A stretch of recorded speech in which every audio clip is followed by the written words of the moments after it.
Hey everyone, get ready as we take you on another journey into tabletop gaming goodness. And as always, we have an awesome prize this week. Simply by liking this video, commenting down below, and subscribing to our YouTube channel, you'll be in the running to win this Marvel Crisis Protocol core set from store.ontabletop.com. It's an awesome set, jam-packed with no less than 10 miniatures, a load of terrain, and all the cards, dice, etc. that you need to get playing the game. Plus, if you want to help us out here at OnTabletop, make sure you share this video on your social networks like Facebook and Twitter. But get ready, peeps, because the weekend starts now.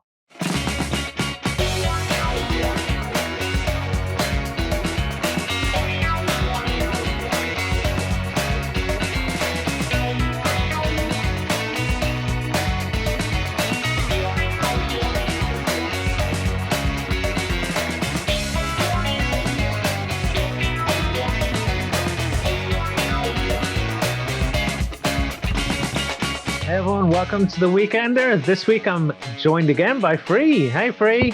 Hey, how's it going? Thanks for having me back again, guys. Yeah, you're welcome. And of course, the Tasty Boys, Ben and Gerry. We are the Tasty Boys. We are. Some aspire to tasty boyness, others have tasty boyness thrust upon them. Yeah. Speaking of tasty things, what about that prize we're giving away? Yeah, it's a pretty damn good set as well, this one. For anyone who wants to dive into Marvel Crisis Protocol, this is a good starting point. Obviously, it comes with a bunch of really awesome Avengers and that kind of thing as well. So that fantastic Ultron model and Red Skull and everything too. Yeah. But it's not even awesome. it's not even the minis. I'm most excited about this is me being born, but I'm most excited about the buildings and the cars and isn't there like garbage cans and stuff in it as well? Well, you need them because you have to be able to throw them at people's heads. They're interactive in game into them. Yeah. So it's you need a lot of terrain there. You need to have a city to smash and destroy. If there's nobody there, then Damage Incorporated don't have any way to make cash by cleaning up after the heroes. So you need to be able to smash everything inside. But things like the week kiosk is lovely, because I painted that setup for the studio, and it's even got a little till inset into it, is sculpted in the magazine rack and stuff. You're just going, this is just really cute. Sweet, but the garbage cans, people. The lid comes off them, right? And they're classic old school garbage cans, which means you could, if you wanted, break out the green stuff and some static grass and make yourself a tiny Groover. Oscar the Grouch. Yes, the Grouch. This would definitely be happening. Flipping Avengers meets Sesame Street. That's the crossover I want to see. I think Big Bird could deck Red Skull. I think that would be fine. It's the I'd fact pay that to see that. Snuffing up, I guess, would just be in the background beating everybody up. If you pissed off Big Bird, you'd get its leg right through your chest. It'd be immense. Don't piss off Big Bird. Right, before we get too carried away with that. What a strapline for this episode. Don't piss off Big Bird. Just don't do it. I believe we have an indie of the week that we're going to get stuck into. Who are we going to be looking at this week, Gerry? We're going to be looking at THMiniatures. Yeah. Or Terry Henry Miniatures, I suppose. It's a Canadian terrain company. Very cool. Specifically 28 to 30, 32, 35. They're chunky. They are chunky. We'll give them that. But a beautiful set of fantasy buildings that would do a sterling work across the board for pretty much any sort of fantasy game you want to drop them into. Age of Sigmar, definitely. Confrontation, as you can see from a lot of the miniatures, that works if you're still playing Confrontation. It does have a big community. But he does these beautiful themed sets, which is what drew me to him in the first place, because I looked at them going, well, these are ideal for me for playing Kings of War and Vanguard and various skirmish games. And each set has a sort of a broad spectrum of stuff, from big centerpieces. So there's nearly always a centerpiece piece for every theme. But then there's also walls, scatter, uneven ground, in some cases with the runes and whatever they call it. It's not the runes and something set that you're in at the moment. You've got the little sort of cannon fence or gun line fences and stakes. They are a very lightweight resin. so very robust, and they have a real chunkiness to the sculpt. Yeah, I was going to say, which is almost cartoon-like, but it means they're robust. Are they hollow or are they solid pieces? No, they're hard plastic, or not hard plastic, hard resin, but very, very lightweight. I don't know what resin he makes it out of. I mean, that you can see there, the gravestone is sitting on top of the thing, and it's just a gorgeous little piece. Yeah. So interesting for just table scatter, but then you can also weave them in. So the pit that we were looking at, that the gravestone was sitting on top of, and there may be better pictures of it in here somewhere. The pit comes with a lid, essentially a floor. So you've got like a set of rune steps up, and then you've got the floor. But you can actually take that off, and it's literally a pit with stakes and dead people inside. Brilliant. And it's a one piece. It's like a 1 or 2 piece cast. Can we go right up to the top? I see the pit. The pit. $80. The pit. Well, I could, because it's up there. I could literally reach up and get it. Of course, I dare say his pictures are probably better than mine. So I don't know if it shows you it open in this. This is the new version that he's just done recently. You can definitely see just here where it does open. Yeah. So you'd think it was that central piece, but I don't think it's it's the whole top. Hang on, I'll get mine. Is it where the wooden poles have gone through the beams? Yeah. With the it's very awesome. Yeah. They're really detailed. Actually, pretty good for even if you won that box set. Getting some of this terrain to go along with the Marvel stuff can be kind of funky. To throw at Big Bird, yeah. Yeah, could you imagine Big Bird jumping up and down on this? Oh, you would. Just shoulder dropping you from there. Big Bird. There's my little gravestone. Cool. Wow. And then here is now. This pit is slightly different because this was his original Kickstarter. So the new range is upgraded and changed. So this was a specific piece that he did that was Kickstarter exclusive.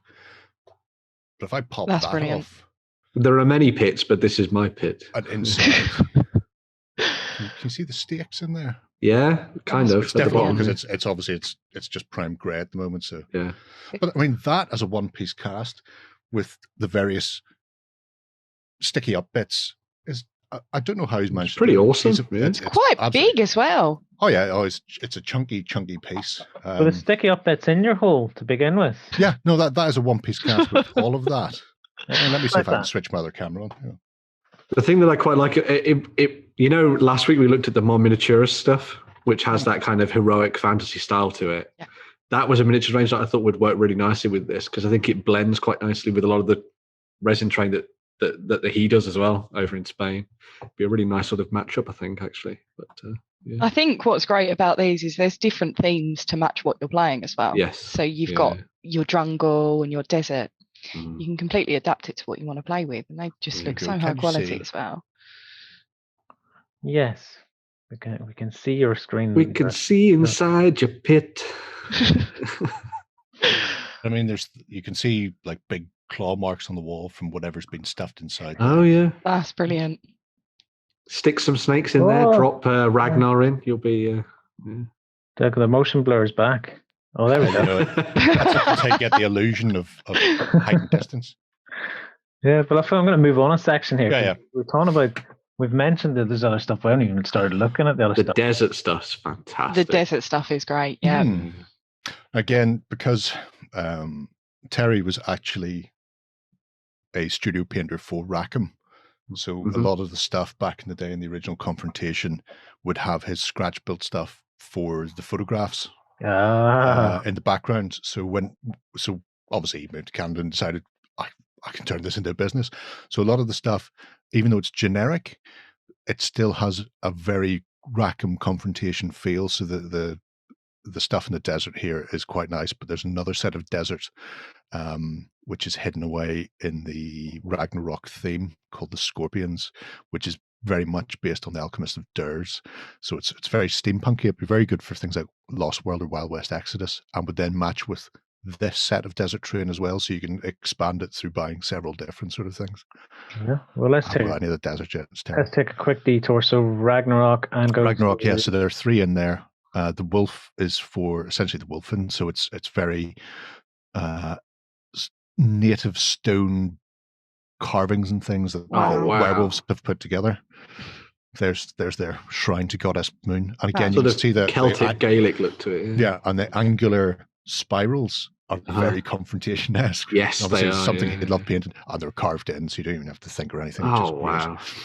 I love that these come unpainted because you can really add your personal touch to these as well. Yeah, especially with things like this where it's stonework or rocks. If you don't need that sandstone look. If you go for more traditional sort of grey or granite, then you don't have to worry about repainting. You can match it to your table.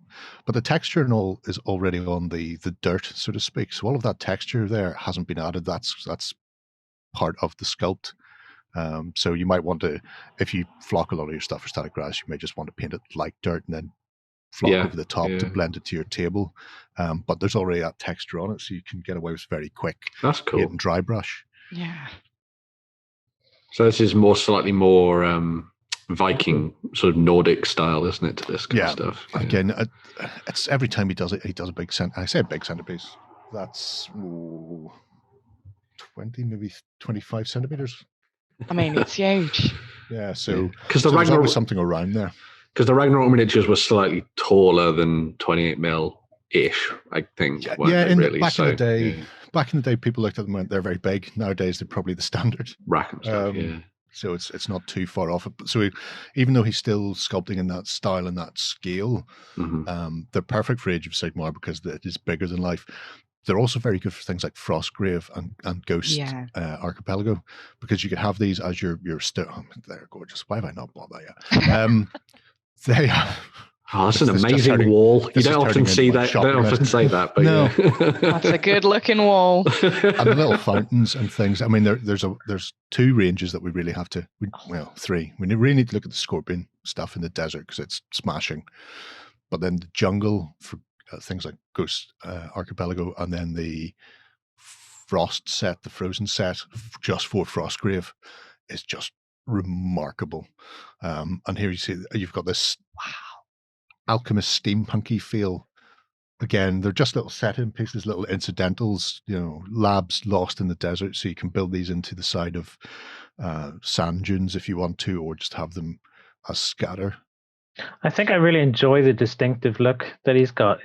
All the stuff is different, but it all has the same exactly aesthetic, recurring aesthetic, and it means that if you were to get these, even though they're specifically scorpion in the desert, but you paint them granite, the columns and the pillars are stylistically very similar to the stuff from Ragnarok and from the rune set. So could match so up quite nicely. You could still paint them all the same if you got them. You wouldn't have to worry about mixing and matching too much. The jungleism is just amazing. And again, there's another left off top. It's just showboating, I feel, at this stage. I was thinking the scorpion stuff would be quite nice for Stargrave as well, actually. Going to explore some lost ruins on an ancient planet or something. Especially this stuff here as well would do the job. I imagine this would be particularly good for people getting into the unsearchable on Google Wadrun for Conquest, where you've got the Saurian orc aesthetic coming through in the jungles, the lush verdant jungles. So having this, having a god of death coming screaming out of the gates is always good for them.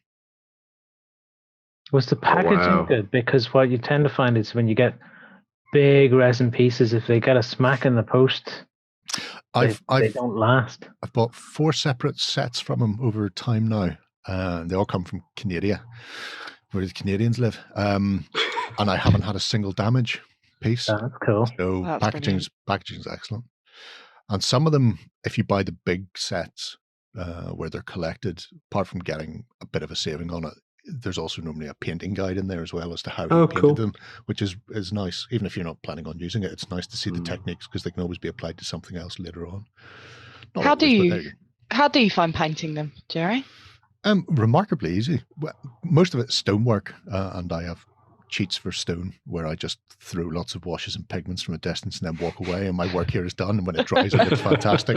And if you're a Call to Games member, you should be able to find videos on that on Tabletop as well. Yeah, and they take, because the detailing is so defined when it comes to making them, shaping, carving them. washes and the like go on a treat, so you're not having to spend an age trying to get this intricate stonework to be picked out. Yeah, I got that for my Abyssal Dwarves for Kings of War. Because I felt the urge for lava. The big volcanic wall is particularly nice. It's just like a sheer, really long, very narrow. Great way of cutting off the board and annoying people. Also very good for role-playing games. I've just thought as well, for those that are inclined to use miniatures, Jerry. I didn't say anything. I was just moving my head. But see these things. Where he has like, there's a set of stairs going up to a ruined statue. But again, you can lift off the top and there's like lava inside it. But it's up to you. So you can glue it down or you don't have to. You can spread it and then have 2 little bits of scatter terrain. And the fact he keeps including little things like that. And this, even though it's set for lava, obviously you don't have to paint it as lava. Paint it green ooze or something. You could go for your sci-fi or you could go for just some sort of toxic pools. Radioactive, yeah. So it could drop into other things as well. I really like the stalagmites go up. Yeah. I really like the stalagmites. You got a system. Stalagmites, stalactites. I think one of the things that brings to mind is just the idea of more interactive terrain on the tabletop, because it's very nice to be able to see things and play around them. But if you have things like the doors open, or you can move this rock and it opens up into a cave, or you lift things off and there's a pit underneath it and that kind of thing, that kind of stuff adds to the narrative of games a lot more. And I really like that there's the evolving battlefield feel to a lot of this stuff. So for example, if you are doing something like a skirmish game around that guy, like one of your armies is going to try and find this lava pool where maybe a magic sword is kept suspended above the pit or something. And so you have to destroy the statue by rolling a certain amount of damage, and then it breaks it open and there's the sword and all that kind of thing. So you can have a lot of fun with forging the narrative. Exactly. Forging the narrative, yeah. So much detail on every individual piece, isn't there? I like the variety and pools and pits and stuff. Again, if you're playing like a 6x4 standard gaming table and you're playing a fantasy game, it's always green. And I have no problem with that. But then I seen these and it was like, you know what? For my abyssals and my demons and like, instead of having a forest, I use the stalagmites on a base as my forest. Instead of having just, like pools or lakes that people can't cross, then they become lava pits, and throwing those things on. So essentially it is just the same sort of thing, but you've got a nice lava mat and these bits and pieces on top of it, and it changes the whole look instead of being another green field. Yeah. And I do like that kind of things. Like if you want to do John Carter Mars with 2 other sections too. Oh yes, yeah, because this is all dark, but if you painted this red, so you've got like a Marsy volcanic, a very cratered. I actually watched that movie after your recommendation on. It's good, isn't it? And I actually really enjoyed it. It's a shame that it didn't become a franchise. That's solely bad marketing. So the Elven Obelisk set came up recently, and you'll like these because he does display them with cow elves. Which we know you love. Right. And he does these smaller, I suppose he calls them thematics, where some of the ranges are a little bit more niche than others, so that you don't have 20 or 30 sort of things, and you've just got half a dozen or so. But they're quite nice, and for just dropping onto the tabletop and just defining based on what army you have, it's a good way of doing it. I think you're getting confused because I quite like the Quelfs. Yeah, as long as they don't have the horns on them, you're all for it. I think Lloyd's been sold by the horns. I think now. Yeah. No, it's possibly his paint job as well. It looks less offensive, although that could just be because the horns are blending into the bushes behind it. But I like the fact that you have the repeated sort of bonsai tree on the buildings, and you have those on some of the models as well. So clearly he's looked at GW's range and went, this would look nice with that. I do like a good crystal on a base as well. Playing around with crystals, always very cool. For your full-on crystal maze. Yeah. Follow me. So thematic. So the last ones, there's 2 main ranges. The board game are just hexagonal pieces to put on one of GW's games that they did for a very small amount of time. Warhammer Underworlds. What board game thing? They call it Shadow Peak, but it is essentially it's to replace the cardboard tokens with hex. But this Frostgrave set looks phenomenal, and then the Horde set, which is all the bone sort of thing, is great for ogres. And again, that rune church just looks Oh. But unlike these, you don't have to paint them in a snow theme. You could change the colours to different crystals. There's so much you could do with them. Very cool. That's nice. No pun intended there, Ben, huh? Very cool. Don't worry, it's my buzzword for everything. It's always cool. So cool. And the Rune Tower. I mean, again, beautiful work. And I've been humming and hawing about these for a while before I started doing anything Frostgrave. And I was thinking, well, I don't actually play Frostgrave. I don't need to. And then I kind of started Frostgrave and say, I probably should. I've been playing a game called Remnant. And in that, they have like a large crystal that sits in the middle of their base. That is the way that they sort of teleport around the game world. And I'm just thinking how you could do something with that crystal, carve some runes into it, paint it in different colors. Yeah. And depending on how you do it, it could be good or bad. And you can also use them as objective pieces and all kinds of things as well. So, do look a nice bit of knot work. Celtic knot work. I'm glad he did it so we don't have to. Chuck a wash on it, walk away. Yeah. Lots of icy spikes. I love it. A lot of icy spikes. There's a Tau. He's definitely trying to appeal to you, Lloyd. Cow Elves, Tau. If there was some crit, you'd already be hitting the buy now button, wouldn't you? That's it. If there was crit on here, I'd be sold. Is there anything we've missed? No, I think that's pretty much the whole kit and caboodle right through there. So you can see the sort of run of it. Very cool. Yeah, it's cracking. It's terrific set. And what I like about that is when we're doing an Indie of the Week that's very terrain focused, is so much of you can get involved in enjoying that because like it's going to work across so many different ranges. Like even the Avenger type stuff, the Marvel Crisis stuff that we were looking at. I was mentioning that. I think you were busy digging through your boxes at the time. But yeah, I think you could stick your Marvel stuff on there. Yeah. Oh, there's no reason why not. I mean, how often has somebody gone into the middle of nowhere in a comic or film to find a crystal or to get exactly to do the stuff? You know, there's no reason why. Just described. Hide some infinity gems around the place and you'll be sorted. Hydra in the middle of Mesoamerica tearing up some jungle trying to find something that was hidden by whatever, you know. You are failing. You've just described every Marvel film to ever exist. Pretty much, yeah. Find the MacGuffin and defeat the bad guy. Well, that's it. THMiniatures. If you like what you see there, you can go off and recreate Dark Crystal. Right, peeps. Let's get stuck in with the news. Coming to you from the center of Northwestern Europe. Covering board games, war games, card games, and all that you love. It's the news. Diving into the news, we had the finale of the Military Orders Week that happened on Monday because of some technical difficulties from the guys at Corvus Belli. And within that live stream, Carlos was talking about some fantastic stuff coming up in the near future from the guys at Corvus Belli. And that is that later on this year, towards the tail end of it, we're going to get a new Kickstarter focusing in on Infinity Deathmatch Tag Raid. Ooh, super fantastic. Great. So if you like tags and you want there to be only tags, then this is going to be the game for you. This is meant to be a board game. It was slightly confusing to begin with as to exactly what it was going to be, but it is going to be a board game where you will control and sort of create your own tag and then pilot that in a battle in what they've called a battle royale style tabletop experience. So you'll be basically trying to fight other tags and see if you can survive the longest. They have also said that there's going to be another threat involved with that as well. What that might be, I don't know. I'm assuming it's going to be some big monsters and alien beasties, perhaps, that you'll have to contend with alongside the other tags.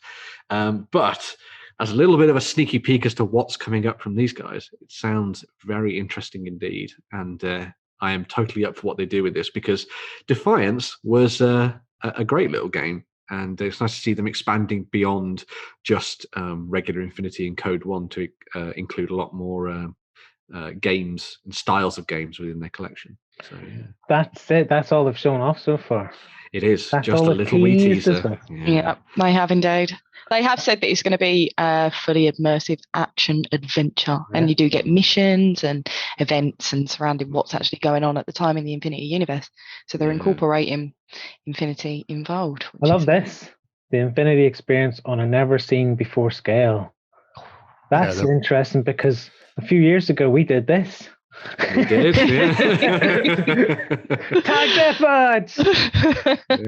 So this was steal from the best. Cool.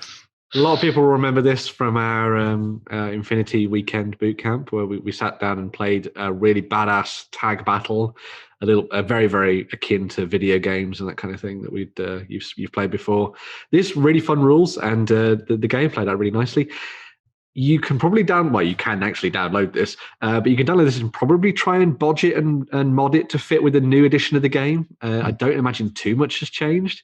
No. But yeah, go and download those and get your tag on before the real game lands later on. So we'll add a link down in the description for that. Yeah. Like Ben says, you may need to jiggery pokery the rules because that's 3-4 years old now. It's quite old now, but it was great because we're looking at going, what do we do with these tags? Tag Deathmatch.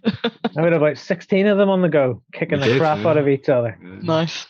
But it's nice to see the amount of people spawn camping everyone was very interesting. But but it did take quite a while to play when it was 16 of them. So I'm hoping if they take this and change it into a board game format, you'll get that essence of that big tag battle, but not all the overhang of without constant AROs. Yeah, this is taking ages to complete. Where's such and such? Oh, they've gone to the bog. It was 20 minutes ago. Roll for goodness never sakes. coming back. Oh, just flip them over. They're dead. Just go to the toilet in your tag. Jesus. They are saying they're going to make the biggest model that Corvus Belli have ever released for this. So the whole concept was based around big miniatures fighting one another. So I want to know, how big are these miniatures going to be? What are we looking for?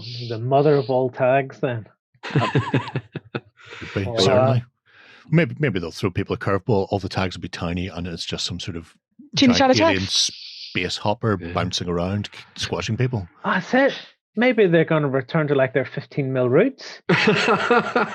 They don't do any doing historicals anymore, but they're going to do Infinity 15mm. Oh my god! Oh yeah! Wow, that'll set the world on fire. And then technically, they could say it's the biggest tag they've ever made, but at a different scale. 2 scale, yeah.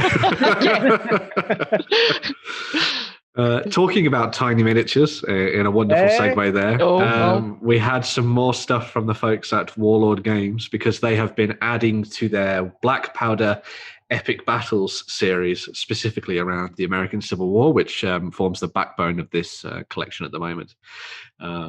Included within the set of releases that are going to be coming out in, I think it's sort of, it was sort of 2 months' time down the road. So these aren't going to come out for a while, but you can pre-order them right now. We've got these new command sets for both the Confederates and the Unions. They actually come with alternative models for at least one of the characters within each set, which is different to the ones that were available as part of the pre-orders. And if you haven't seen this stuff before and you're thinking, this isn't as detailed as their normal stuff, this is 13mm. I was going to say, how small are these? Yeah. Tiny. Just in case we look at this thing, this is like normal American Civil War stuff. No, this is tiny American Civil War. Yeah. Just taken very close, not far away. This is how you do it, peeps. Look at that. Don't be afraid to show off your mini. These are like 13mm based. Look at the size of that picture. Yeah. So yeah, it's 13.5mm to its exact size, but you could use these alongside some 15mm out there if you wanted to. But just be careful when you're doing comparisons. That 0.5 makes all the difference. It does. It does, yeah. Don't shortchange in that.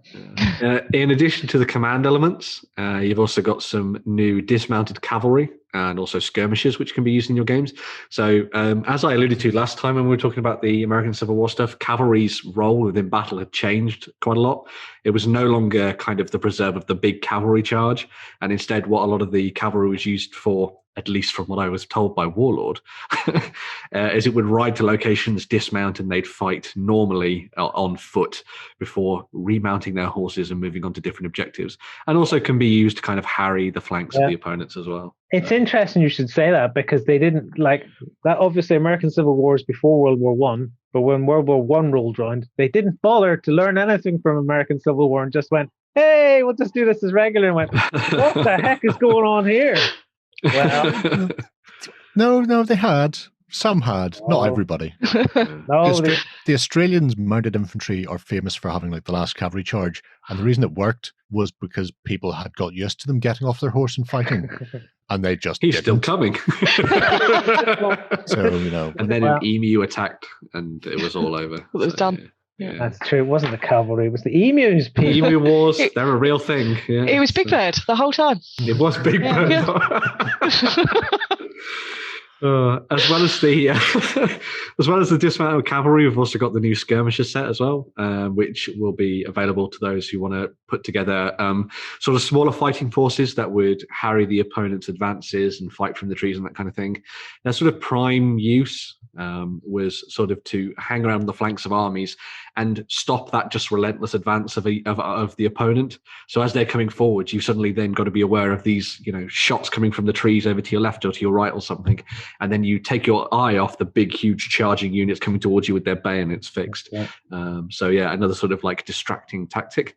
In addition to that, there's also the new command strip set. So these are separate command strips, just solely strips of your command figures that can be used alongside the larger units if you want to break them down into smaller ones.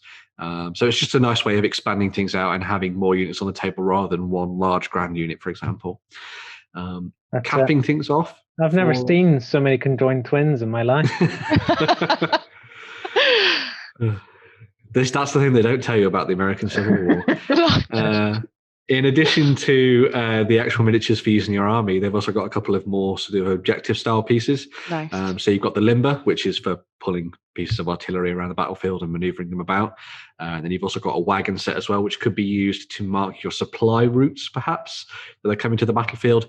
Perfect things for your skirmishers and dismounted cavalry to attack. It's as if they've seamlessly blended it all together. And you just take them and paint them in whichever army colours you're playing. Yes. So the dismounted cavalry, the skirmishers, obviously the command strips, the limber and the wagon can be painted up however you like to match for both the Confederates and the Union, depending on which side you play. And then obviously the command sets are specific to each one. So there you go. So these are specific? No. The actual named the named figures. So the guys at the you've top. got the Confederacy with Stonewall Jackson and Lee and Meade and Grant for the Union. Although who am I for Gettysburg? Who am I? As Gerry said, perfect for Gettysburg. Although, who am I to tell you who they should be fighting for? Maybe you want to do a twist on history and have some of the commanders fighting on the other side and see what it would do. But I'm ruining every historian's day by saying that. But there we go. What are you saying? Warren's not here, so somebody has to. Keeping with the idea of diminutive armies, wow, these things are all segueing quite nicely together. We also have some more stuff for the world of Oathmark. So due to popular demand, McCullough, who is the author of the designer of Oathmark Battles of the Lost Age, put together an entirely free Halfling army list for use in Oathmark, their mass battle fantasy game. Hey, you can't get better than free, isn't that right, free? all the jokes. I know. Never heard that anything like that before. No. Completely brand new, that one. Yeah. It just popped in there. I couldn't contain it. It had to go out. I'm immune from him now. I am. That's it. Now, these are sample pages. If this is free, where do I get it? So you click on one of the links at the top there and it should take you straight to it. There you go. So you can just download it from the Osprey Games website or just use the handy link we've put in the description. And this will take you through to the full PDF, which includes all of the kingdom building rules for adding halflings into your army, as well as all the different characters and units and sort of artillery and monsters and stuff they can use, alongside a list of spells that they can bring to the battlefield as well. Now, it was pointed out by McCullough that halflings were not trained for battle, so they may be useless. However, because Oathmark has been designed that you can make in a kingdom based of many, many different races and factions, you could add the halflings in as an additional sort of element to your force, alongside elves and humans and goblins and orcs and all sorts of things. Man, if only there was somewhere handy to get some halflings from. Well, thankfully, What? Surely not another segue. as if by magic, North Star Miniature Figures have been looking after the Copplestone range for quite a while, and so they have provided a dearth of halfling miniatures for you to pick from in metal to add to your armies. So you've got characters, different types of troops, and all sorts of things in there for you to play around with, alongside the actual official Oathmark sort of dogs and that kind of thing too. So yeah, it's a really nice range from Mark Copplestone. So he's talented, that fellow. He should Really? definitely stick at this. He can make a career of it. yeah. It's almost like I bought some of his Lord of the Rings stuff not long ago. So. It's an interesting little force, though, because yeah, they are a bit pants by themselves, but you don't need to run them by themselves, and they have a few quirks in there. Obviously, being good at archery and the like is always handy, but their spellcaster, I think, is really cute for concealing people, and also for buffing and removing sort of disorder as well. So using them in conjunction rather than running a pure halfling force is perfect for Oathmark, both game-wise and sort of story-wise. It just makes a lot of sense to use them where they're strongest, harrying the flanks and just generally annoying your opponent, I think, is key. I wonder, is it just one mounted halfling? Or what are we looking at here? Halfling characters. Oh, if they had a few more mounted ones, it'd be cool. I'd put them on the dogs. Halflings on dogs. Halflings on dags. Oh, yeah. Those dogs look great. We could use them in Saga. Good. Well, they are like basically Irish wolfhounds. I don't need any more Irish wolfhounds. You can field 7 Irish wolfhounds in a Saga force. Yeah. Last count, I had 50. I do not need any more wolfhounds for Saga. There you go. I've gone above and beyond on that one. Dogs. Huh? This takes me in an interesting, weird aside here. But I always thought, like, you know how lots of companies do lots of like beasts that you can add into your armies? I was thinking how cool it would be to just do an army of the wild that is nothing but beasts. That's cool. So your cavalry are dogs, your big heavy infantry are bears, and that kind of thing. And just doing something like that, I think would be really awesome. You'd fall down when it came to ranged. Oh, yeah. But, you know, hard to fire a bow with paws. But it's a way to go. Another way to go for the Army of the Wild is just like get lots of bases and static grass them. And say it's all worms and beetles. That's all it is. That's a cop out. Maybe have like a command squad of dandelions or something. Good idea, that, isn't it? Inventive. Let's not be too hasty with good. It's certainly an idea. Well, speaking of good things, I think we're going to be talking about a board game now. Yeah, really sorry to break your segue because I'm going to be talking about a board game. Let me paint you a picture. Imagine being on your way home after a long journey via water. A storm hits and your engines become battered and by being pushed to their limit, and here you become lost in a strange and unseen water surrounded by mystical islands, and you make the gods wake up from their slumber to help you return home. So Sleeping Gods is coming to retails really soon after being on Kickstarter.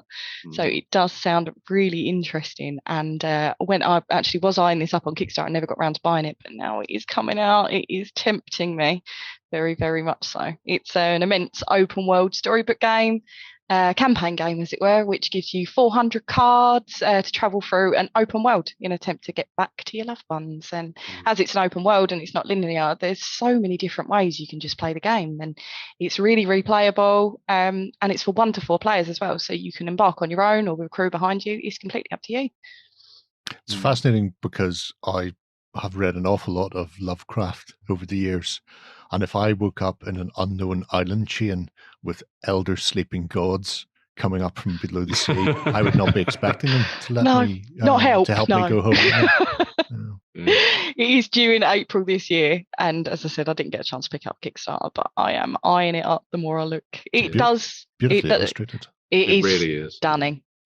I was going to say the designer Ryan Laukat has done amazing stuff in the past. He's done things like Above and Below and Beyond and that kind of thing, and just really nice to see this actually turn up in retail for everyone to pick up and play around with. It's great cover art on that. Yeah, it's beautiful. I was watching this video on YouTube from this guy. Now I watched this guy, I can't remember his name, but I watched him a bit.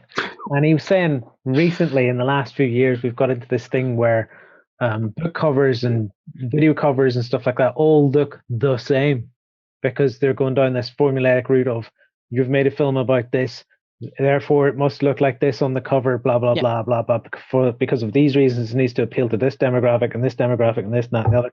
But I think we really buck that trend in the whole board gaming sphere. I think you really do get cool looking individual covers, and this one in particular, although I have a bit of a Jaws vibe off it, I do I like it a lot. There is a box as well. There is a box somewhere. I have seen it with the title that's on it is kind of a metallic embellishment as well, and it is beautiful. The game does go on for quite a long time, but there is a ton to get through as well. But if you're scared of running out of story and narrative, the expansion's on its way too. So Sleeping Gods Tides of Ruin makes the Sleeping Gods world like even bigger. So it provides you with a second atlas, new story, more cards, enemies, you name it. Do you know what? I love expansions like this that do it this way. It's not a case of here's a new game and here's another game next to it, but it's called an expansion. This one actually makes the world bigger. Yeah. And you can just see that future expansions are going to come out for this, just making the world itself become massive. The thing that every time you think you're going to get home, you just discover there's more unknown islands. There's another doorway. Yeah. That's the thing that I think is quite nice, as Free was saying there, that kind of seamless integration with the core game. Because I looked at this and was like, so has this happened after the events of the original Sleeping Gods? But you can pick up both and then just mix and match them as you want, which I think is really good. Because it just means that if you're like maybe 3/4 of the way through it and then you think, you know what, I'll buy the expansion, you don't have to wait in order to enjoy it, which I think is really good. And one of the things that, as well, obviously it's that story-driven do for these games from Red Raven are really, really well detailed and have really nice little bits of text in them. And they're a little joy to read, which is always fun. And I always like being the one who reads them out and puts on the voices and everything like that. Story time. Yeah. Story time with Ben. Very cool. Moving on. Something else you can create a lot of stories about. We've got more Marvel Crisis to be talking about. So yeah, from the guys at Atomic Mass Games, we have some new miniatures that are coming out throughout April and May. For those people who want to build interesting hero and villain teams in Marvel Crisis Protocol, which we are giving away obviously as the prize for this episode. Nice. But the new characters include some that I am very, very excited by. So Luke Cage and Iron Fist, the Heroes for Hire, going to be coming together as part of a new set. So if you're looking to protect the streets of New York and make sure that all the bad guys get sent to the drink. Actually, no, they don't kill people. It's okay. Superheroes don't kill, right? But yeah, if you want to send them to jail, should be the way that it's done. Then yes, you can pick up Luke Cage and Iron Fist. I really like the difference in the two sculpts, which kind of echoes their friendship. Because they are like best buds, but I love that Luke Cage is like taking no. He's just standing there with his arms crossed. It's very cool. And then Iron Fist is like full on doing the crazy martial arts pose, ready to strike down with the power of Kunlun and smash people in the face with his fiery dragon. But yeah, very awesome.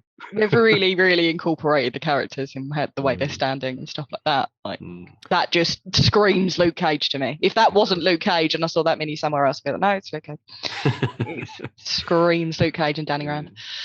And then Ben's a girder under his foot. Yes. Just replace that with any other piece of trade you want.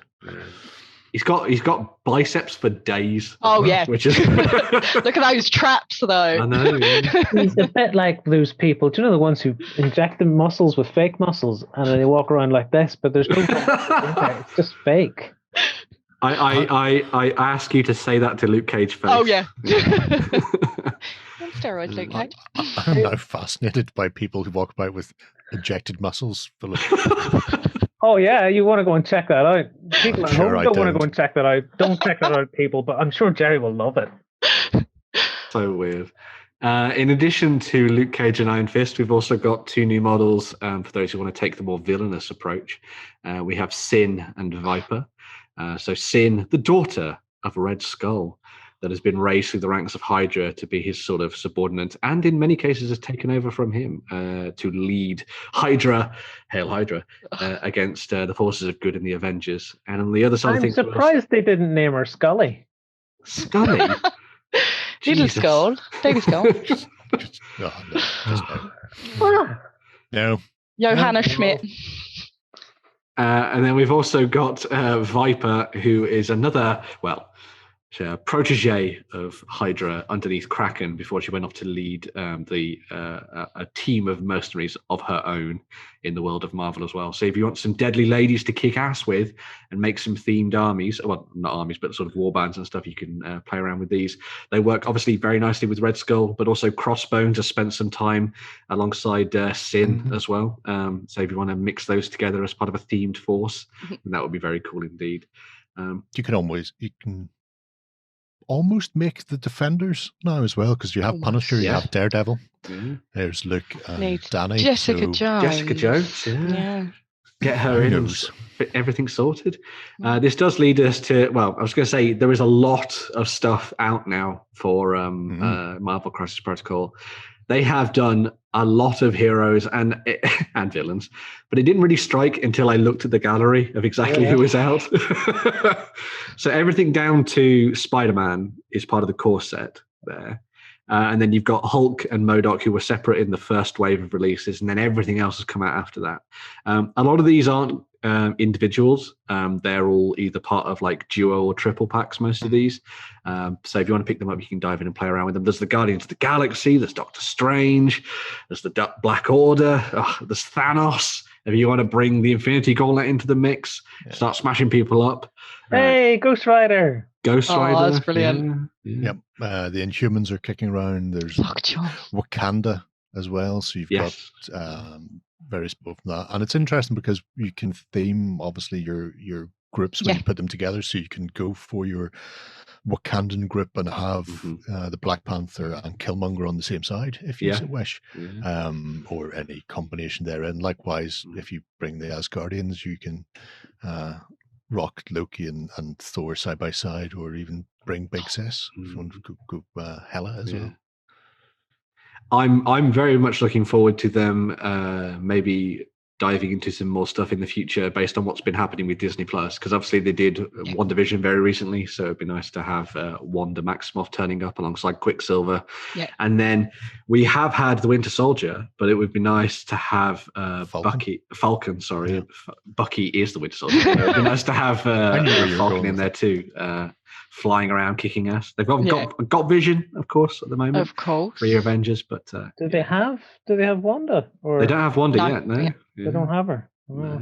But since they've already gone down the magic side with Wong and Strange, there's no reason why they can't drop in the Scarlet Witch. Or you could even do, we've got Miles Morales, Gwen's there, Peter, so we're just really missing like Spider-Pig, Peter Porker. Just do the Into the Spider-Verse. I'd be off that as well, especially and Nicolas Cage's Spider-Man Noir as well. It's your coat blowing in the wind, but we're in a cave. So the wind follows me. So good. So plenty to play with for Marvel Crisis Protocol, and they don't seem to be letting up on the releases either. On the mention of Atomic Mass as well, this weekend is going to be their preview of what they're doing in the coming months and years for Star Wars Legion. So if you're interested in that, look out for live streams and stuff over the weekend in that regard. Nice. Cool. Right. Let's get stuffed. Oh, I know. We've got an expansion for Stuffed Fables. So if you haven't played Stuffed Fables before, it's a storytelling adventure for 2 to 4 players. And players can take their roles as some really adorable stuffed animals. And they come to life when their little girl's gone to sleep. And I swear I'm not going to cry because I'm still actually suffering from after tears from Toy Story 3 when Andy plays with his toys for the last time. I'm kind of getting vibes from this. But anyway, you travel into a mysterious world which is determined by an adventure book that's provided with a game, giving you 7 adventures in the box, each lasting about 2 hours. But this expansion's on the way. So what happens to families? The child grows up and abandons their toys. No, it's not Toy Story 3. But oh brother, you can tell kind of what's coming. A new baby brother has joined the family and he does not have his sister's recycling toys. Oh no, he's bringing new stuffed animals to the game. You've got Pokey the unicorn, and Muscular Manny. So they're quite interesting. Muscular Manny is really cool because he's a hand-me-down figure. So he's the only one so far to be made out of plastic. So he's definitely going to have some changes to the game. And they will be joining the friends of the Stuffies, adding their own personal abilities to the mechanics, which is shown throughout the core game. So with the new characters, you've got a new storybook that features loads of new challenges and enemies to face, including supernatural ones that lurk under the bed and those that haunt the nicest of your dreams. There is lots coming out in the new expansion. There's an almost Joker-like figure. There is one of the villains. Yeah. Although the fact that he's got a clipboard and a pen leads me to believe he may not be quite as villainous as the Joker. The real villain was bureaucracy. My friend actually picked up the original Stuffed Fables game to play with a board game club that he ran at school where he works. And he said it went down a real treat. Like, they were also like 11, 12 years old, and they really got on board with it and really enjoyed the game. And whenever I've seen Stuffed Fables played at events and sort of conventions and things, there's been families sitting down to enjoy it, and it's been a really, really good time, because you've obviously got the really nice little miniatures and that kind of thing, but the storybook style of it is just totally plaid hat, kind of goes back to sort of old Mice and Mystics stuff that they did back in the day as well. Don't you have these minis, Ben? I do. I painted up my friend's heroes for the original game. You were painting, because you were showing these off to us in the XLBS show on Sunday. Yeah, a couple of months ago. Ben did this really cool paint effect where the color of the mini was sort of splattered out on the base, and it was really cool because it looked like the mini had put his foot down and splattered a load of paint out over the base. It was an awesome effect. You can see them even. I've put a link in just so you can show it off, and then you can take piss out of me for painting over them. But yeah, you painted brilliant over the effects. I can't believe it. It is really replayable, this game, and like Ben was saying, it's based on a family genre, and it includes like fables and discussion points for families that they can actually relate to. And the fact that it's for up to 4 players and the age rating is 7+, it's a great game for a family to get together and just play through the story. It's really nice. I can see why it's 7+, because like once you get into the world of like stuffed teddy bears and stuff, it can get creepy pretty quickly. Oh yeah. Because I had a teddy Gruffy Bear from the Gummy Bears, right? And I loved that teddy. But Warren and his mate broke wind on it so much that I had to throw it out the window. Oh. He never got back into my bed after that. Here, there, and everywhere. Because he stank. That's such a sad story. That is heart. That's just as sad as Toy Story 3, Lloyd. I'm sorry. Gruffy, where are you now, mate? Where are you? Rotting in a garden somewhere. It's just his 2 plastic eyes sitting there in the dirt. Just like, well, you know, that's brothers. If you get this, don't let your brother at it. No. Yeah. Finishing things off for the news, we have a little bit of Games Workshop stuff. So they're going to be doing a Warhammer preview this weekend, so watch out for that new stuff on the way. But available for pre-order this weekend, we have the new Piety and Pain boxed set. We do. Adult store on tabletop.com. Exactly. It will be there bright and early on Saturday morning. But yes, this will include the 2 new models in the set of Lilith Hesbrax, a named character for the Drakari, the Dark Eldar, and then also the Palatine, which is a new character for use in the Adeptus Sororitas Sisters of Battle style armies as well. It's not Space Marines, is it? No, it's not Space Marines. No, a big box that isn't Space Marines. Not a Y chromosome to be seen. So in this, you get a bunch of stuff that it would not necessarily be the best way to start an army, but are probably a good way to expand on one that already exists. So if you've been collecting either of these forces and you want to get the 2 new characters and a few additional options, then you can go and pick up this box, and it will come with all the bits and pieces in there. Why wouldn't it be a good way to get started? Because as a lot of people have said in the comments and on social media and that kind of thing, then the elements of each force that you get aren't compatible really with making a viable force in the game. Only if you're going for Battleforged. Yeah. If you're just throwing down power level, you can go nuts. But that is essentially a heavy weapon squad and a character backed up with a tank. And then against them is some flying scourges. And then a venom. Now, to be fair, the venom can carry half of that infantry unit. And then you get while the other half are witches being and run stuff, up, getting shot. Yeah. So it's very light and fast against we will shoot you off the table before you reach us. Yeah.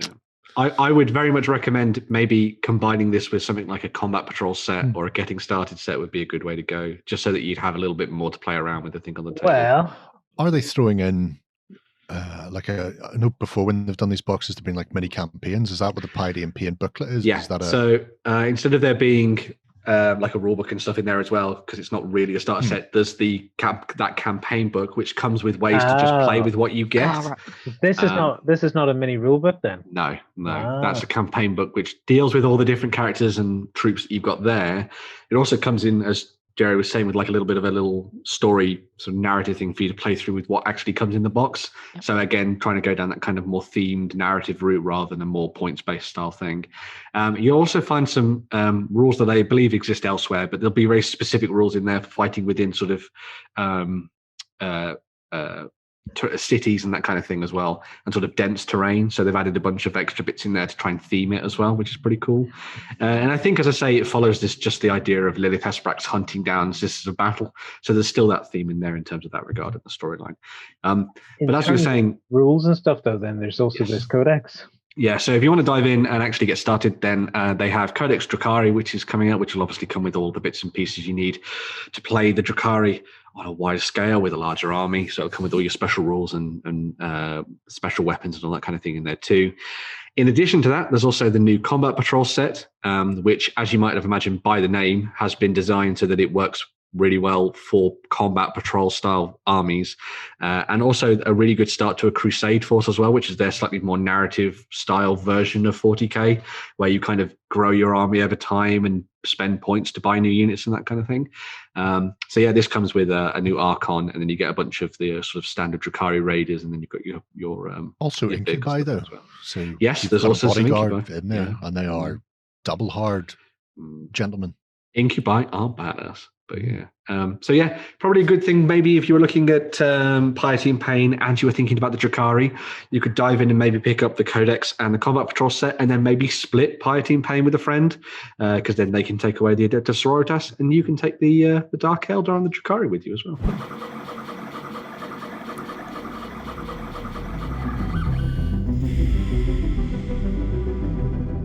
So 3D printing, as everybody knows, it's my jam. I can't get enough of 3D printing.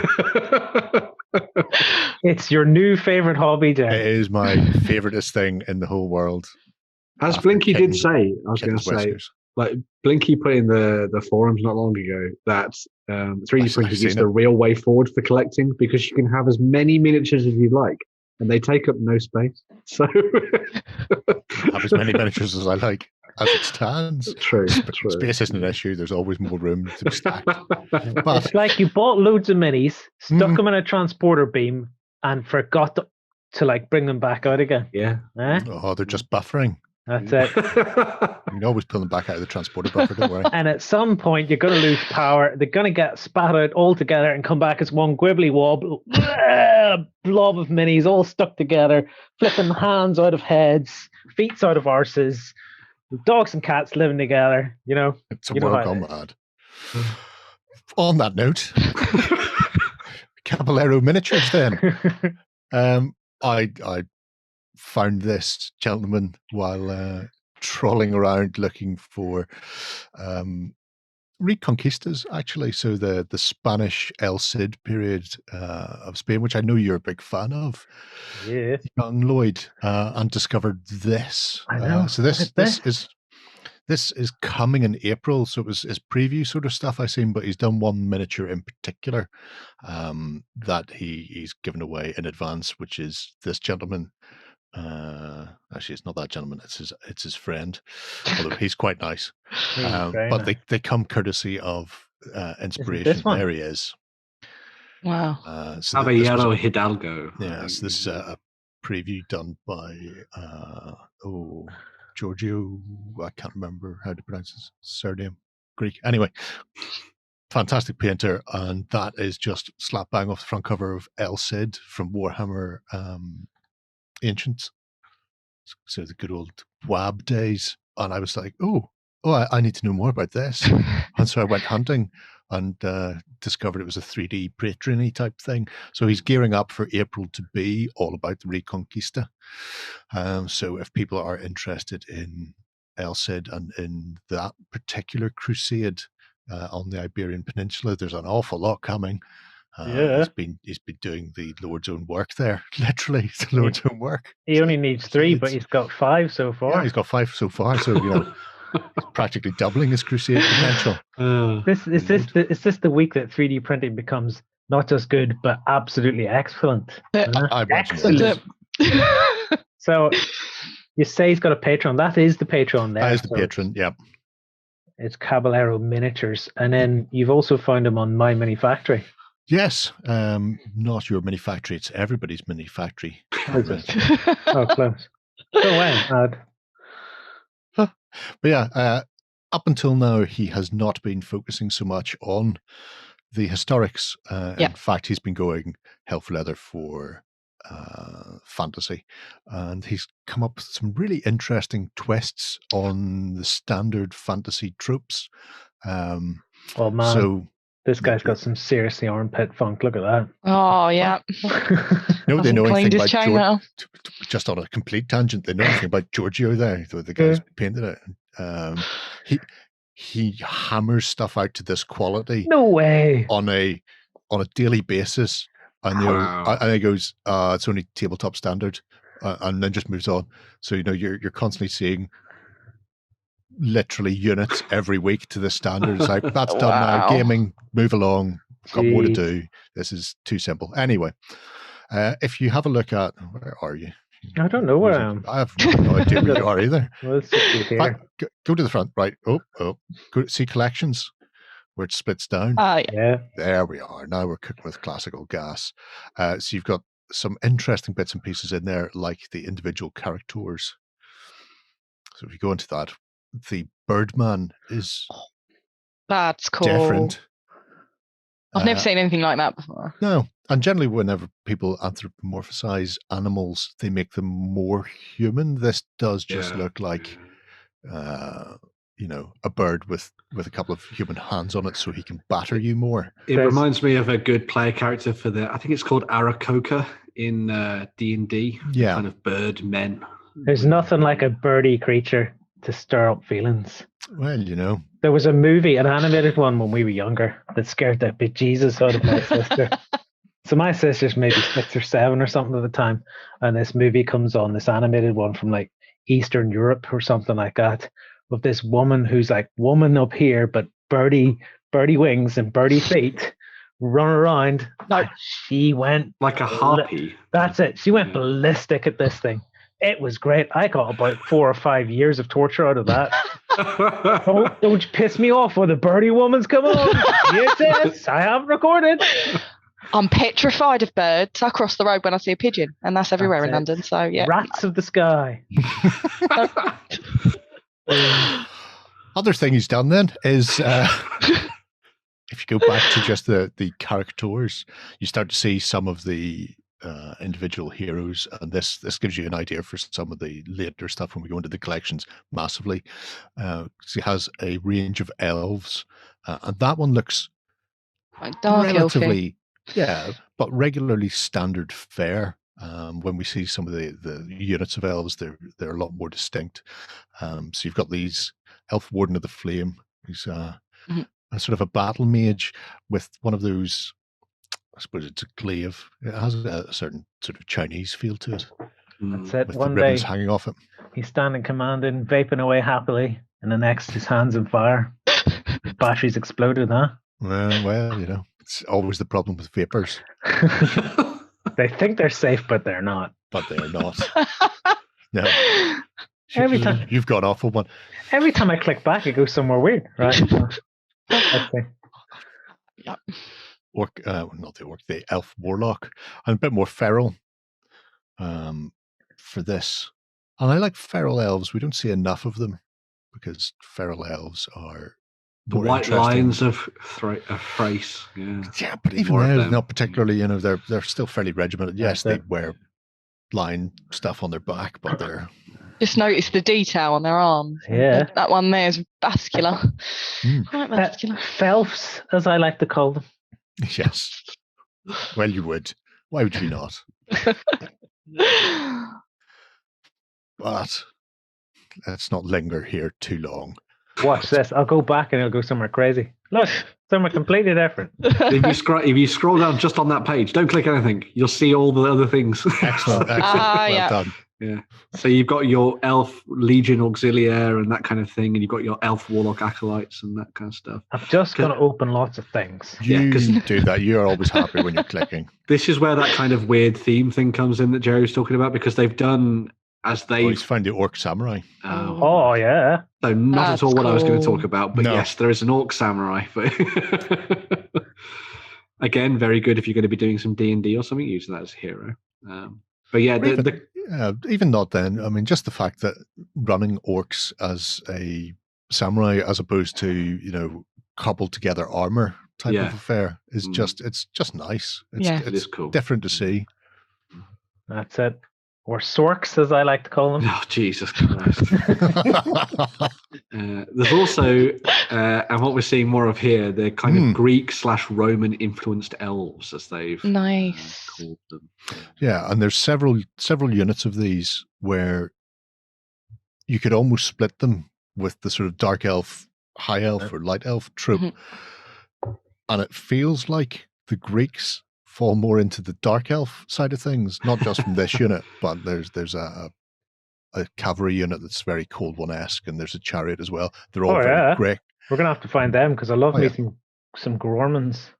And then there are Roman-esque ones, which I imagine would be more the sort of the high elf style, because you've got two very distinct. I mean, there's your Roman, and weirdly because they borrowed the Imperial Roman Eastern Archer look for elves at the beginning, they don't look wrong being Romanized again. No, I think it looked pretty sweet. I do.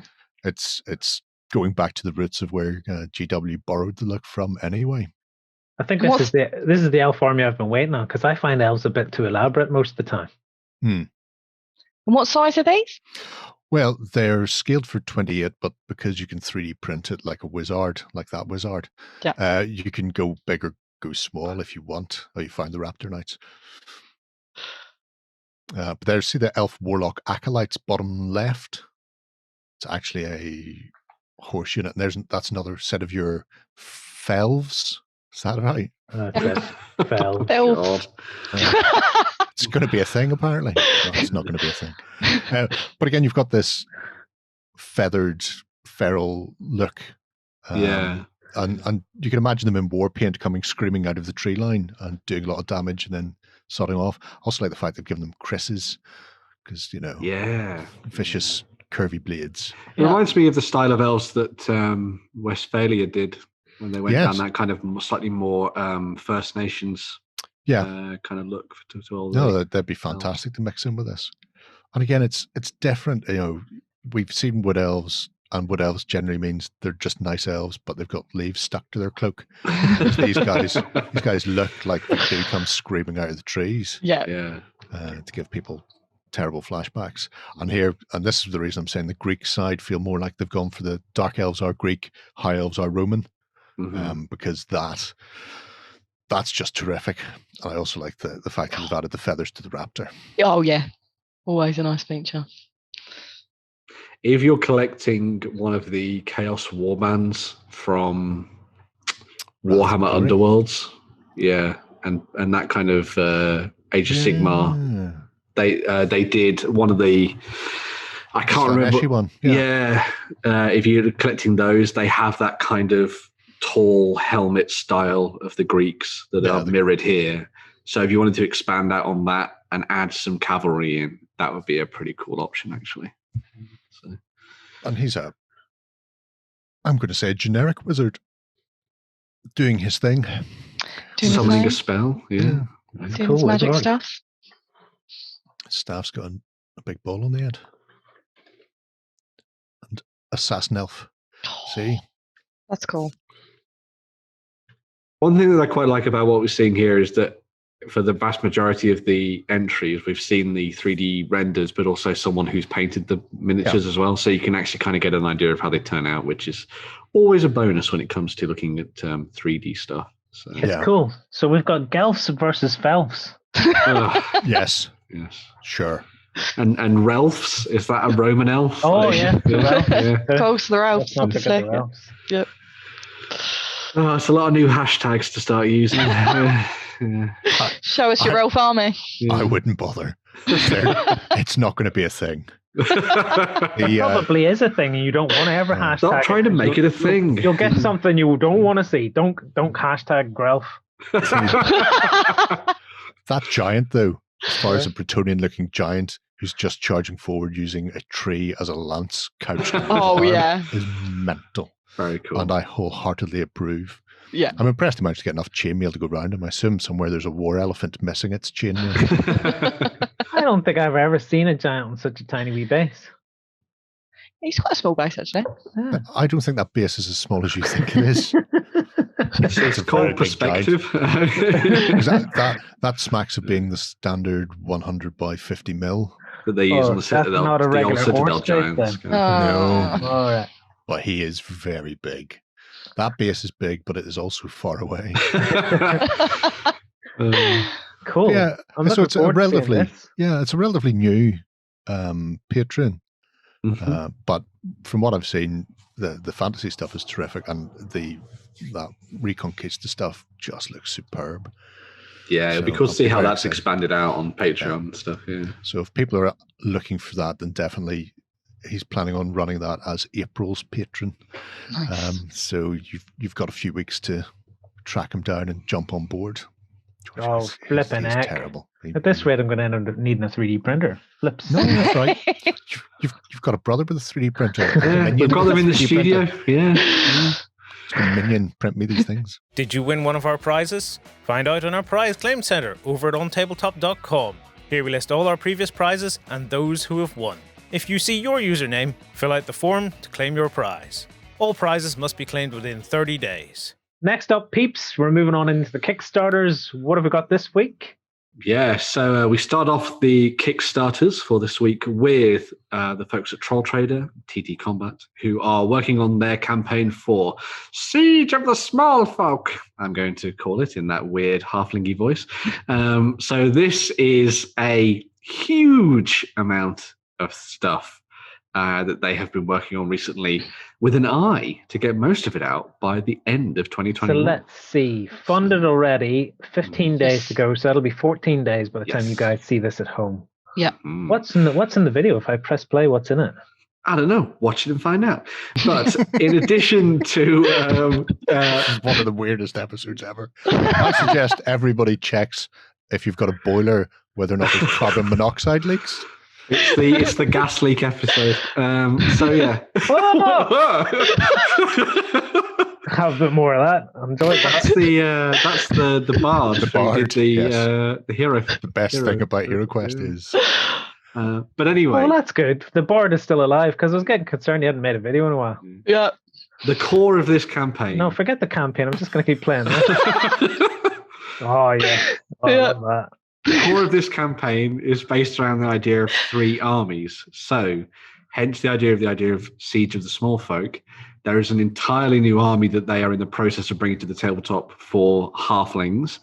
There's also another army based on goblins, your traditional greenskins, and then there's also an ogre army as well. In addition to that, and you can see some of the previews here, they're also doing a whole bunch of new massive monster figures as well to kind of go and sort of add to their monster range. So you've got dragons, you've got the giants, who we've just seen. You've got big, huge flying pigs, scampering pigs, evil-looking halflings, and also some undead stuff for their previous range of halflings, which is pretty cool. And then there's also a set of terrain, which is based around the idea of a siege. So it's a big castle as well. So yeah, an absolutely jam-packed Kickstarter, just full of stuff. And as we scroll through this, dragons yet? Flipping yeah. As we scroll through this, you'll see just how many there are coming up. So a lot of the workers, I believe, already mostly kind of been done already. So this is more sort of them being like, here are all your options. We need a little bit more money to get through all the rest of the process and that kind of thing, and then we'll hopefully deliver this towards the end of the year. But there are lots of different played options in there for you to build smaller warbands or large armies. You can go in and pick up their massive set of 6 dragons if you like as well, which have been based on some of the artwork that was done for the previous Kickstarter campaign and one of their dragons they did back then as well. We can't really stop. We've got to keep going because you've got to keep going. Yeah, you're not even a third of the way down yet. Yeah. There's a very nice forest dragon that we'll probably see at some point. That'll be ideal for a Felf army. Yes, it would. Yeah. But it's a really nice one that's kind of looking to bring armies that I'd say are kind of agnostic. So a lot of them have similarities with different games, but for the most part, they could pretty much run the gambit of like everything, really. So you could use them in things like War of the One if you're playing Saga Age of Magic, if you're playing Oathmark, if you're playing Age of Sigmar, if you're playing just traditional Warhammer or Ninth Age, any of those kind of games, I think these will be perfectly fit for it. If you're playing a bit of Kings of War, throw them into the mix as well. Use them as part of your Vanguard warbands and that kind of thing. So yeah, they've really done a nice job on bringing these to the table. One of the things I quite liked about the Halfling stuff is that they've kind of stepped away from the country bumpkin thing, and they've armored them up to the nines. Here's my Halfling / Bretonian army. Exactly. Yeah. And there's the Lord of yeah. I mean, I know dragons are cool, but is there anything cooler than that big? Like, look at him. He's ready. He's ready for battle. What do you mean my Halflings will win a game when pigs fly? But yeah, similarly, like obviously it's nice to see the Halflings done in a different style, but also the Goblins, they've got a very traditional look to them, but I think they've also gone in and kind of sort of tried to step away a little bit from the kind of mushroom huffing look that you tend to get with sort of Age of Sigmar and that kind of thing. The ogres too. Almost halfway. Almost. Ogres. Good. I was just about to talk about them. So the ogres are big, burly, and slightly rotund. So as you might have imagined, they might be sort of twinned with kind of Age of Sigmar and Warhammer aesthetics. But a fair few of them are a little bit more muscular, on the more muscular side, kind of fitting into kind of Kings of War and that kind of aesthetic as well. So it's a good mix of things. Amongst the larger additions to this Kickstarter. There's Elvis. That's it. Can't unsee it now. Certain why he became a butcher. It's like Elvis and a critter had a love child. Definitely don't Google that. Yeah. You need to keep scrolling. Hey, goblins! Goblets. Goblets. Oh, goblets, as they like to call them. In addition to what we're seeing here as we scroll through, I'll just go through some of the other bits and pieces that they've done for this, and we will eventually come to them. But as I say, there's terrain and there's the big monsters, and you're seeing some of the slightly more monstrous elements of the ogre force there, which is cool. But they've also done some stuff for a couple of their other game ranges as well. So this is kind of designed to be that it'll fit into any kind of fantasy game, but they've also got a new miniature lined up for those playing Carnivale. So if you like the Vatican forces in Carnivale, they've got a new miniature for that. And there's also an entirely new wrestling team for Rumble Slam. Wrestling team is amazing. It really is. I would say it's probably one of the features of it. It really you get stuck on your Felf, have you? Yeah, there's your Felf dragon right there. A fragon. Just combine words. It will make a new species of some form. Rock dragon. Yeah. Some of these are not as impressive as others, but I think for the vast majority of the dragons, I think they're pretty cool. But yeah, there's that massive fortress we were talking about as well. I mean, as you can see, there is quite a lot to this. I don't know, actually. It is called a halfling fortress, so is it halfling appropriate? I hope so. Yeah. I'd hate to get it and find it was, none of the halflings can see over the human size, which is generally what happens when you run halfling or goblin armies. Yeah. All the terrain is too big for them. Get a bunch of boxes and set them alongside the ramparts. Yeah. That's good. They can climb on. Yeah. I approve of mantlets. Jousting grounds, possibly. They really are looking to flesh out the year's worth of work. Yeah. There's everything here. There's terrain, there's minis, there's monsters. Here we go. The Knights of the Squared Circle. Prepare the fancy party music and bring these guys to the tabletop. Moved on there very quickly. We haven't even really got a chance to. We lingered over noblets. I'm hoping there's going to be a bigger image. No, there will not be a bigger image of Sir Poser. No, that could have been Luke Cage, that. Yeah. Well, that literally is it. That's the only image. So we'll go back and we'll dwell on that then. Now, the thing I would love to see someone paint those muscular gentlemen in a style that shows off the glistening muscles. Oh, yeah. I'd love to see someone actually do like an oiled up wrestler. I think it'd be really fun to see what the techniques are for that. It'd be very cool. Lots Edge and Christian. Lots of varnish, yeah. No, put too much varnish on, you end up with sweaty gigante. Oh, there's a little halfling assassin. That's unexpected. Where? Left-hand side. Oh, there he is, yeah. So those kind of boost little sets will probably be quite nice if you're adding to the existing collections that are out there. Desert Elves are cool as well. And if you're making, these would be perfect little war bands for something like Kings of War Vanguard, as we were saying earlier. Just pick one of these sets up and use them as the kind of starting point for it. The cactus monsters, you don't see those often. No. So far as today, you don't see them at all. They are strangely drawn. They are prickly customers. Halfling scoundrels. Oh. Yes, halfling skeletons. Almost. And then it's just a bunch of bases. That. So. That's the shot. Blown me away, that one. Whoa. That's so excited about that. Yeah. I mean, that's actually really good. That's really good value for plastic that style is actually, bases. to be fair. Rounds. I don't need those. Oh, you're wasting your time with those. I don't know if I can take any more. They just keep coming and coming, don't they? Gee whiz. Dice, trays. I think we've pretty much reached it. Yes. Stretch goals. Yeah. So I'm not getting into it because there's probably a million bloody stretch goals. There are lots and lots and lots and lots of entries in this. Like you say, that's like a year's worth there. Probably take you 3 or 4 years to paint it all. Flipping heck. So yeah, as I say, starting now. There'll be about 14 days left when you see this. Looking to deliver in November 2021. So yeah. Right, peepees. To round us off, what are we going to be looking at? One more Kickstarter. Yeah, next up on Kickstarter, we've got Stellaris Infinite Legacy. It's got 17 days left. So by the time you guys watch, that'd be 14? No, 16. 16. Is this Stellaris like the video game Stellaris? Like the PC game, yes. Yeah. The PC game, if you don't know the PC game itself, that's the one by Paradox Interactive. And it's a massive hit for sci-fi fans. So on the PC game, you go through a galaxy conquest, you discover new stars, civilizations, worlds to explore. And you go through different tensions, betrayals, defeats, and there's a wide-reaching galaxy there for players worldwide on the PC game. So when this was first announced for me, I was like, that game's huge. There's no way this can transfer over to a board game. But I was wrong. This game earned £1 million worth of backers in the first 24 hours, and it promises to be just as in-depth and incorporate the strategy that's involved in the video game, and it's still got time left.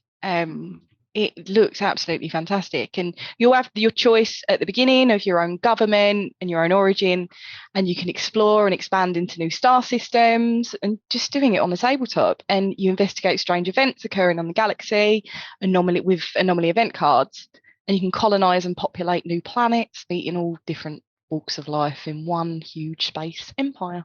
But do I need like 1 billion years to play this? No, you don't. Really, strangely enough, you don't need to be clued up on the video game either. So it's open to newcomers, and it's anticipated to take roughly 2 hours to play. So you don't need to commit to completing it just in one sitting. And it comes with a drop-out gameplay, so you can restart your faction at any time. So instead of watching the Snyder Cut, you could go play this twice. Yeah. Yes. It's all very peaceful, going on about in your own space antics, but your empire's got the ability for others to play too.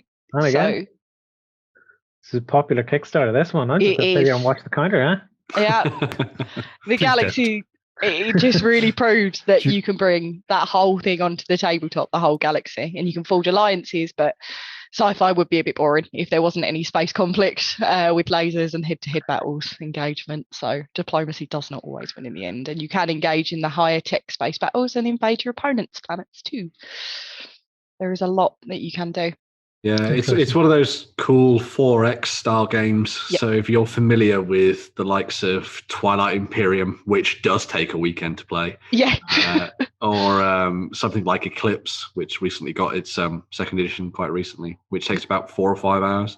This is a really nice kind of halfway house, I think, for a lot of people. It'll be like playing those bigger games, but cutting it down into that 2-hour window, which I think is really cool. The thing that I really liked in particular from what you were saying there as well, Free, is that idea of creating your own factions and building that up in the character. Because one of the coolest thing about Stellaris is at the start, you choose kind of like how your race looks and kind of like all the different abilities and powers they have. And you actually get to do that in Infinite Legacy, which I think is really cool and carries over. And it means that you're almost playing a game before you're even playing the game, which I think is really cool. You might be able to double dunk this as well. Although the ships don't look particularly big, you could probably use them as smaller ships then if you painted them up for your board game in A Billion Suns. Well, yes. I was looking at that as well, It always comes back to A Billion Suns. Yeah. Not always.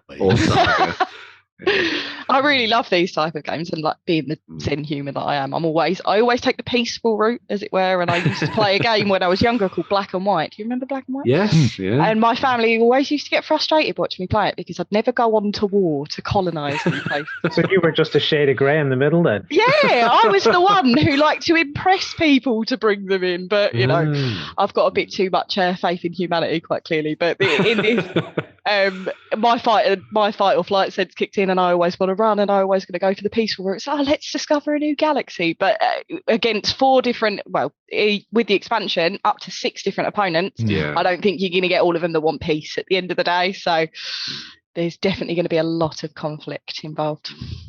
Did someone say something about being able to dip in and out of this game? Yes. Yeah.